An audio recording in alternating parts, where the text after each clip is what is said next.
जय हिंद दोस्तों। 14 महीने का एक लड़का अपने ही घर से गायब हो जाता है। तो कुछ ही देर में उसकी माँ जो होती है, वह माँ उसकी घर में बर्तन मांज रही होती है।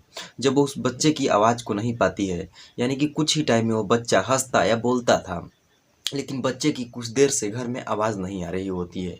जब वह माँ जाकर देखती है तो बच्चा वहाँ पर होता ही नहीं है। वह जाकर पुलिस कंप्लेंट करती है कि मेरा बच्चा मेरे घर से गायब हो चुका है। जब पुलिस इस मामले की गंभीरता से जांच करती है, लेकिन फिर भी बच्चा कहीं मिल नहीं रहा था। इसके बाद उस किडनैपर के ऊपर 25,000 का इनाम लगाया जाता कि जो भी इस किडनैपर को ढूंढेगा उसे 25,000 इनाम दिया जाएगा। इसके बाद कुछ दिनों बाद मुखबिरों से, जो पुलिस के मुखबिर होते हैं, उनसे पता चलता है कि एक उत्तर प्रदेश के मथुरा के थाना के नज़दीक एक जंगल पड़ता है, जहाँ पर एक व्यक्ति उस बच्चे के साथ कई महीनों से वहाँ पर रह रहा है। और जो आदमी है उसने थोड़ा दाढ़ी भी बढ़ाया, वह साधु के भेष में हो गया है। इसके बाद पुलिस उस घटना को गंभीरता से जांच करती है और जाकर वहाँ जब पता लगाती है तो पता चलता है कि वहाँ जो आदमी है सच में उस बच्चे को लेकर रह रहा होता है। इसके बाद जो पुलिस होती है उस बच्चे को लेकर वहाँ से आती है।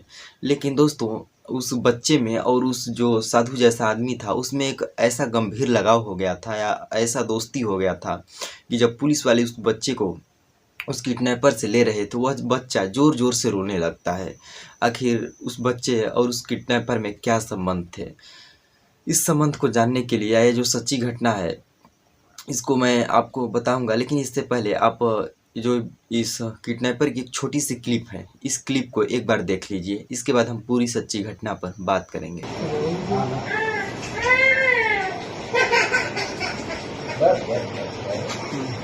बस कुछ नहीं बेटा बेटा आप देखना ही बस।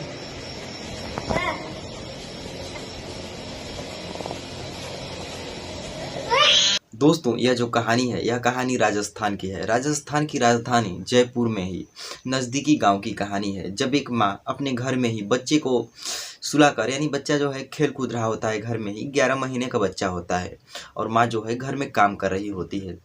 मगर कुछ देर बाद वह जब देखती है कि उसका बच्चा घर से गायब हो चुका है, यानी बच्चे की ना हंसने की ना रोने की आवाज़ आ रही है, वह जब जाकर देखती है तो बच्चा घर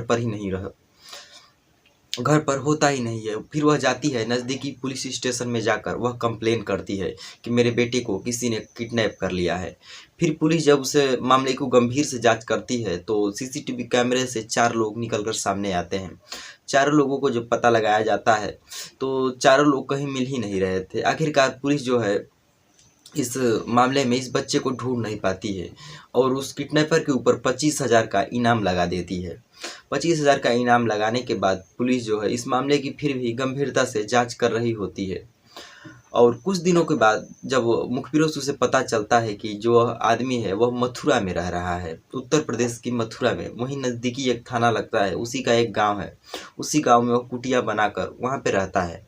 फिर जब पुलिस जाती है तो उस बच्चे को और उस किडनैपर को, दोनों को उठा कर लाती है और उस बच्चे को जब उसके माँ और पिता के हवाले करती है तो वह जो लड़का होता है वह ज़ोर ज़ोर से रोने लगता है और उस किडनैपर को ही अपना पापा कहने लगता है। इस बात को किसी ने वीडियो बना ली और सोशल मीडिया पर वायरल कर दी। लेकिन जब लोग सोशल मीडिया पर इस वीडियो को देखते हैं तो बहुत ही ज़्यादा शौक हो जाते हैं और इस पीछे की पूरी कहानी क्या है, कहानी को जानने के लिए सब लोग बड़े ही उत्सुक होते हैं। तो दोस्तों, जो इस वीडियो के पीछे की पूरी कहानी थी, जो किडनैपर था, वो आखिर किडनैपर कौन था? दोस्तों, यहाँ पर बात कुछ ऐसी थी कि जो किडनैपर होता है वह किडनैपर उस लड़के का वाकई में पिता होता है। आखिर उसने अपने ही बेटे को किडनैप क्यों किया? दोस्तों, उस जो बाप होता है, यानी जो पिता होता है किडनैपर, उसका नाम होता है तरुण चाहर। वह उत्तर प्रदेश यूपी पुलिस में कांस्टेबल होता है।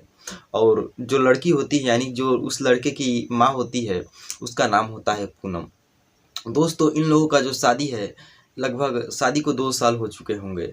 शादी के बाद इन दोनों का जो है विवाद हो जाता है आपस में, और जो लड़की होती है वह विवाद करने के बाद तलाक ले लेती है और वह अपने मायके चली जाती है। इसके बाद जो यूपी पुलिस में कांस्टेबल होते हैं तरुण जौहर, इनका घर होता है उत्तर प्रदेश में, और जो लड़की होती है इसका घर राजस्थान के जयपुर में, उसी नज़दीकी गाँव में होती है। इसके बाद वह जो उन दोनों का विवाद हो जाता है तो वह लड़की अपने मायके में यानी कि राजस्थान में चली जाती है। इसके बाद जो वह लड़का होता है वह कहता है कि तुम मुझे मेरा बच्चा दे दो, लेकिन वह जो उस लड़की होती है वो मना कर देती है, वो अपने मायके में चली जाती है। इसके बाद कुछ दिन बीतते हैं तो वह जो तरुण जहर होता है वह 4 अपने दोस्तों के साथ उसके घर में जाता है और वह उस लड़के को लेकर वहाँ से गायब हो जाता है। लेकिन दोस्तों वो उस लड़के का जो पिता किडनैपर होता है वह फिर भी पुलिस के पकड़ में आ ही जाता है। और जब पुलिस के पकड़ में आता है तो लोग जब ये कहानी पूरी जानते हैं तो सुनकर बड़ी ही शौक हो जाते हैं, क्योंकि दोस्तों जो लड़के का पिता होता है वह अपने ही बेटे को किडनैप कर लिया होता है। वह क्यों? क्योंकि वह उसे अपने पास रखना चाहता था, लेकिन जो उसकी माँ है वह उसे अपना पास रखना चाहती थी। दोस्तों जो वह यूपी पुलिस का कांस्टेबल होता है उसके बाद उसकी नौकरी भी रद्द कर दी जाती है और अब इसके बाद उसको नौकरी मिलेगी या नहीं मिलेगी।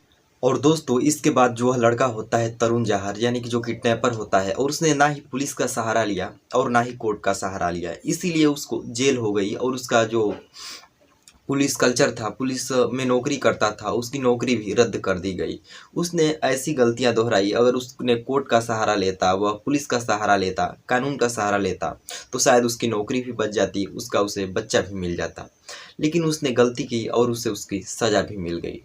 दोस्तों इस कहानी को सुनाने का उद्देश्य हमारा किसी की भावनाओं को आहत करना नहीं है, ना ही किसी को परेशान करना है, बल्कि आप लोगों को सचेत करना है, आप लोगों को इस सब जानकारियों से सजग कराना है कि आप भी इन सब जानकारियों से, इन सब गलतियों से बच सकें।